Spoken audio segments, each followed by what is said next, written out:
गुटखे की तलब हिंदुस्तानियों को ही नहीं बल्कि पाकिस्तानियों को भी होती है। आदत की इस शौकिया बीमारी से मुंबईया जितने परेशान हैं उतने ही भयानक तरीके से ये बीमारी कराची के लोगों को लगी है।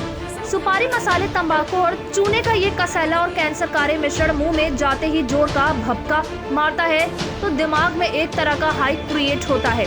इस हाई की गिरफ्त में आया शख्स बड़ी मुश्किल से ही इस पुरिया की कैद से बाहर निकल पाता है।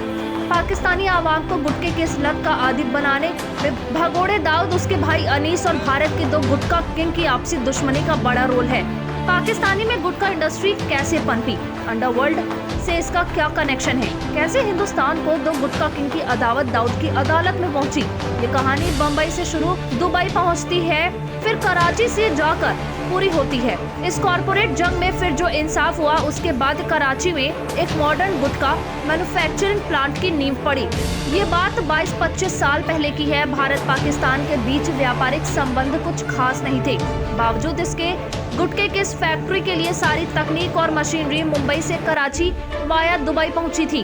पाकिस्तान में गुटखे की कहानी देखें तो नजरें सिंध और बलूचिस्तान की समुद्री तटों तक जाती हैं। इसी सिंध प्रांत में कराची है जो पाकिस्तान का बिजनेस के साथ साथ गुटखा हब भी है। पाकिस्तान के समाचार पत्र द ट्रिब्यून में छपी एक रिपोर्ट में सिंध यूनिवर्सिटी में समाज शास्त्र के प्रोफेसर डॉक्टर फतेह मोहम्मद बरफत कहते हैं, पान की तरह गुटखा चबाना बंटवारे से पहले सिंध के रिवाज में शामिल नहीं था। धीरे धीरे लोगों को पान की लत लगी। उन्होंने कहा कि तब पाकिस्तान को पान की सप्लाई पूर्वी पाकिस्तान से होती थी, लेकिन 1971 में जब बांग्लादेश के लिए लड़ाई हुई तो पाकिस्तान में पान का लाल रंग फीका पड़ने लगा और इसकी जगह सुपारी, कत्थे और गुटखे ने लेने शुरू कर दी और 1971 में सिंध के इब्राहिम हैदरी में गुटखे का कारखाना लगा। जल्द ही इस धंधे ने जोर पकड़ा और कई खाकपति पाकिस्तानियों को लाखपति बना दिया। याद रखें कि 80-90 का दौर था और तब लाख रुपए की बड़ी कीमत थी। कहने को तो भारत की तरह सिंध की सरकार ने भी गुटखा 2011 में बैन कर दिया था, लेकिन द ट्रिब्यून के मुताबिक 2015 में 10 मिलियन लोग पाकिस्तान में गुटखे का इस्तेमाल कर रहे थे। आज ये आंकड़ा लगभग डबल हो गया है। एक बार फिर आते हैं गुटखे के अंडरवर्ल्ड कनेक्शन की ओर। कैसे दाऊद के भाई अनीस ने इस धंधे में छुपी संभावनाओं को पहचान लिया और फिर पाकिस्तान में इसकी पूरी इंडस्ट्री खड़ा करने के लिए कुल बुलाने लगा। सीबीआई ने 2016 में मकोका की अदालत में दायर चार्जशीट में इस कहानी को विस्तार से समझाया है। पत्रकार एम हुसैन जैदी ने भी अपनी किताब डोंगरी दुबई तक में पाकिस्तान में गुटखा इंडस्ट्री के पनपने की दिलचस्प कहानी बताई है। हिंदुस्तानी फिल्मों गानों की तरह हिंदुस्तानी गुटखा भी पाकिस्तान में लोकप्रिय है। 90 के दशक में और 2000 के शुरुआती सालों में पाकिस्तानी तस्करी कर बम्बई के पॉपुलर ब्रांड के गुटखे पाकिस्तान ले जाते थे। इसके लिए वही दुबई वाला रूट इस्तेमाल होता था। पाकिस्तान में गोवा 1000 RMD जैसे इंडियन ब्रांड की बड़ी मांग थी, लेकिन तस्करी की वजह से पाकिस्तान के गरीबों के लिए ये गुटखा काफी महंगा पड़ रहा था, जबकि इसका सबसे बड़ा ग्राहक यही निचला तबका था। एक रिपोर्ट के अनुसार पाकिस्तान के 90% मछुआरे गुटखा का सेवन करते हैं। इसकी मांग बढ़ती ही जा रही है। 90 के दशक में पाकिस्तान में रोकड़े कमाने का ये आसान सा धंधा दाऊद ब्रदर की नजरों से छिप नहीं सका। दाऊद और अनीस ने ये समझ लिया कि मामूली मेहनत करके मोटी रकम इस धंधे से बनाई जा सकती है। दाऊद इस समय तक कराची में ISI की सरपरस्ती में सेटल हो चुका था। डी कंपनी दुबई और कराची से ऑपरेट कर रही थी। अनीस इब्राहिम के मन में उम्मीदें जोर मारने लगी थी। वह इंडियन ब्रांड पर ताक झांक कर रहा था। पैसा तो उसके पास था ही, उसे तकनीक चाहिए थी, उसे मशीनें चाहिए थी, उसे एक ऐसा आदमी चाहिए था जो ये बताए कि एक ऐसा गुटखा कैसे बनाया जाए जो पाकिस्तानियों की जुबान पर चढ़ जाए। डी कंपनी एक अदद मौके की तलाश में था ही कि इसी समय भारत के दो गुटखा दिग्गजों के बीच तीखी कॉर्पोरेट जंग छिड़ी हुई थी। दो गुटखा किंग की ये अदावत बॉस और उसके माथे मैनेजर के बीच टकराव की कहानी है। इसमें बॉस था धारीवाल और मैनेजर था जगदीश जोशी। धारीवाल जो गुटखा बनाता था उसका नाम था RMD और जोशी की कंपनी जिस गुटखे को बनाती थी उसका नाम था गोवा। रसिकलाल माणिक चंद्र धारीवाल यानी कि RMD गुटखा इंडस्ट्री का ये वो नाम है जिसे कभी इसे धंधे का किंग माना जाता था। ये ब्रांड कितना लोकप्रिय है ये किसी मुंबईया लड़के से पूछिए। पुणे के इस चिरूर में जन्मे धारीवाल को अपने पिता से 20 मजदूरों के साथ एक बड़ी फैक्ट्री विरासत में मिली थी।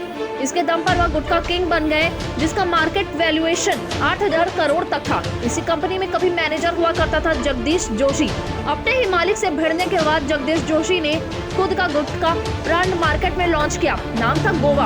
अब गोवा आरएमडी को टक्कर दे रहा था। कुछ ही सालों में दोनों ब्रांडों के बीच बात बराबरी की हो गई थी।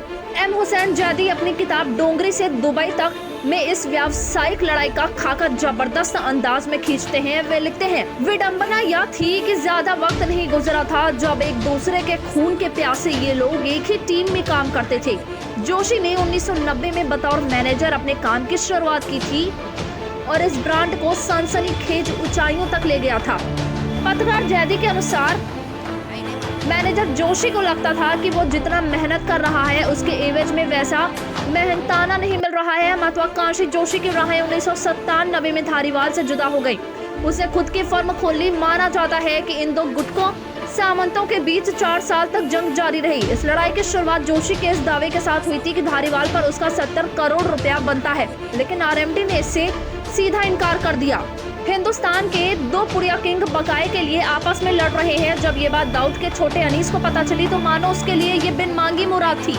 उसने पूरी जानकारी जुटाई और जल्द ही इस नतीजे पर पहुंचा कि डी कंपनी इस लड़ाई में मध्यस्थ बनेगा और अपना एक सपना पूरा करेगा। पत्रकार एम हुसैन जैदी अपनी किताब में दावा करते हैं कि जोशी ने दुबई में अनीस से कांटेक्ट किया और उससे कहा कि वो उसका बकाया दिलाने में मदद करे। किताब डोंगरी से दुबई में जैदी लिखते हैं, माना जाता है कि अनीस ने जोशी को भरोसा दिलाया कि वह अपनी तरफ से पूरी कोशिश करेगा और झगड़े को हमेशा के लिए खत्म करवा देगा। इसी दौरान धारीवाल में मुंबई पहुंचा था गैंगस्टर अनीस ने अपनी गुंडाई और प्रभाव का इस्तेमाल किया। उसने धारीवाल को ऑफर दिया और कहा कि वह इस विवाद को सुलझाने में मध्यस्थ बनना चाहता है। धारीवाल भी इस किचकिच से परेशान था। फिर बात अंडरवर्ल्ड तक पहुंच चुकी थी। उसने इस डील के लिए हामी भर दी। बस एक बदलाव वह चाहता था। जैदी लिखते हैं, कहा जाता है कि धारीवाल चाहता था कि यह डील दाऊद की मौजूदगी में हो, इसलिए अनीस ने इस मीटिंग को दाऊद के सामने कराची में रखने का फैसला किया। कुछ दिन बाद धारीवाल और जोशी दोनों कराची गए और दाऊद के घर में पहुंचे। मुंबई में पहले तो इस मामले की जांच मुंबई पुलिस कर रही थी, बाद में सीबीआई ने इसे अपने हाथ में ले लिया। ये मामला 2004 का है, जब मुंबई पुलिस ने अवैध बंदूक रखने के आरोप में जमीरुद्दीन उर्फ जंबो को गिरफ्तार किया था। पूछताछ के दौरान जमीरुद्दीन ने खुलासा किया कि जोशी धारीवाल ने कराची में गुटखा बनाने की फैक्ट्री स्थापित करने के लिए अंडरवर्ल्ड डॉन दाऊद इब्राहिम की मदद की थी। सीबीआई को इस केस को सौंपे जाने से पहले इस केस की जांच कर रहे ऑफिसर सुरेश वलिशेट्टी ने भी अपनी रिपोर्ट में कहा था, पूछताछ के दौरान जंबो ने बोलना शुरू किया और उसने हमें बताया कि कैसे धारीवाल और जोशी के बीच पैसे को लेकर विवाद था और कोई और नहीं बल्कि अंडरवर्ल्ड डॉन दाऊद इब्राहिम ने ही इस मुद्दे का हल किया था। इसके बदले में दाऊद ने जोशी और धारीवाल से कहा था कि वे कराची में गुटखा निर्माण इकाई स्थापित करने में उसकी मदद करें। सवाल यह है कि दो बिजनेसमैन की इस लड़ाई में दाऊद ने क्या इंसाफ किया। पत्रकार जैदी लिखते हैं कि लंबी बहस, चर्चा और शिकायतों के सुनने के बाद दाऊद ने 70 करोड़ के बकाये की यह लड़ाई 11 करोड़ में निपटा दी थी, लेकिन उसने इससे अपना फीस भी काट लिया। दाऊद ने कहा कि धारीवाल को 11 करोड़ रुपए ढीले करने होंगे, इसमें से 7 करोड़ जोशी को मिलेगा और बाकी 4 करोड़ वो बतौर अपनी फीस रखेगा। यह इंसाफ हो ही रहा था कि अनीस ने अपना भी ऑफर सामने रख दिया। उसने कहा कि चूंकि उसने लंबे समय से चल रहे इस विवाद को सुलझाया है, इसलिए वह चाहता है कि बदले में जोशी उसे गुटखा बनाने की तकनीक और जानकारी मुहैया कराए। अनीस इब्राहिम ने भले ही ये बात अपील के तौर पर कही थी, लेकिन दाऊद की छत्र छाया में कही गई ये बात भारतीय बिजनेसमैन के लिए एक ऑर्डर जैसी ही थी। सीबीआई की चार्जशीट के अनुसार ये डील सितंबर 1999 में हुई थी। सीबीआई का यह भी दावा है कि धारीवाल 1996 से ही दाऊद से सौदा कर रहा था। सीबीआई के अनुसार अगस्त 1999 में दाऊद के गुर्गे अंतुले और सलीम शेख ने जगदीश जोशी को पीटा भी था, क्योंकि जोशी धारीवाल से डील को निपटाने में राजी नहीं दिख रहा था। जोशी के लिए दाऊद से टकराना आसान नहीं था, उसे धंधा भी करना था, मुंबई में भी रहना था, इसलिए वो डील पर तैयार हो गया। आखिरकार 7 करोड़ पाकर जोशी अपना ट्रेड सीक्रेट दाऊद फैमिली को देने के लिए तैयार था। डोंगरी टू दुबई में लिखी कहानी के अनुसार जल्द ही 15 गुटखा मैन्युफैक्चरिंग मशीनें और पाउच बनाने की 4 मशीनें पहले दुबई भेजी गई और फिर यहां से 2001-2 में कराची भेजी गई। जैदी के अनुसार ये मशीनरी अली असगर कंपनी के नाम पर नहावा सेवा से दुबई के लिए एक्सपोर्ट की गई थी। इस सौदे पर नजर रखने के लिए जोशी राजू पचारिया को लगाया था। बाद में उसने बीजू जॉर्ज नाम के एक शख्स को कराची भेजा। बीजू अनीस की फैक्ट्री में गुटखा बनाने के लिए कामगारों को ट्रेनिंग दे रहा था। आखिरकार कुछ ही महीनों में इंडियन तकनीक, अंडरवर्ल्ड की पूंजी और दाऊद की निगरानी में पाकिस्तानियों के लिए एक तेज और भड़केदार गुटखा कराची की मार्केट में लॉन्च हो गया। ये ब्रांड बहुत पॉपुलर हुआ और उम्मीद के मुताबिक दाऊद अनीस ने खूब पैसा बनाया। पूरे बिजनेस ऑपरेशन के दौरान इब्राहिम ब्रदर पर्दे के पीछे बनी रही। दाऊद को गुटखा बिजनेस के इस राज को सौंपने की जानकारी मुंबई पुलिस को 2004 में मिली। मुंबई पुलिस दाऊद और उसके सहयोगी सलीम चिपलन और अनीस के बीच फोन पर बातचीत पर नजर रखे हुई थी। इस दौरान इन लोगों ने गुटखा बनाने वाली मशीनों के स्पेयर पार्ट का जिक्र किया। फैसला किया गया कि ये पार्ट चोर बाजार में खरीदे जाएं, फिर यहाँ से दुबई भेजे जाएंगे और फिर वहाँ से कराची। मुंबई पुलिस के कान खड़े हो गए। मुंबई पुलिस ने पूछताछ के लिए दाऊद के ससुर सलीम इब्राहिम कश्मीरी को दबोच लिया। इसी शख्स ने इस पूरे सेटअप की कहानी बताई और अपने दामाद के कुकर्मों का सारा रहस्य पुलिस के सामने उगल दिया।